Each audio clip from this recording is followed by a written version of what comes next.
শুভ রথযাত্রা সকলকে।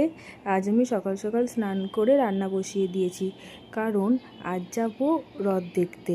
আর রাউরকেল্লায় এটা আমাদের প্রথম রথ। আর এদিকে দেখো কি বৃষ্টি হচ্ছে, কিন্তু রথের টাইমে বৃষ্টি একদম থেমে গেছিলো। আর এখানে পুরো পুরী স্টাইলে রথ বেরিয়েছে, বলভদ্র, সুভদ্রা, জগন্নাথ।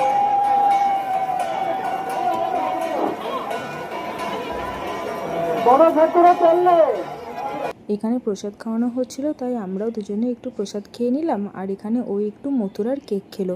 আর এখানে জানো, আমাদের যেরকম কার্নিভালে আর কি ট্রাকের ওপরে সমস্ত কিছু সাজিয়ে গুছিয়ে যায়, এখানেও সেরকম ট্রাকের ওপরে বাচ্চারা কি সুন্দর নৃত্য করছে, দেখতেও ভালো লাগছে।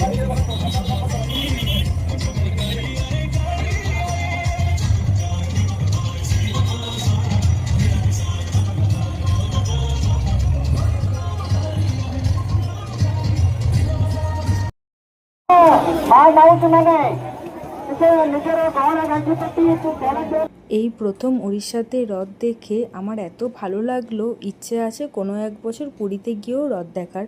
কিন্তু রাউরকেল্লাতে রথ দেখা জাস্ট অসম যাকে বলে, ঠিক যেরকম আমরা দুর্গাপুজো এনজয় করি সেরকম।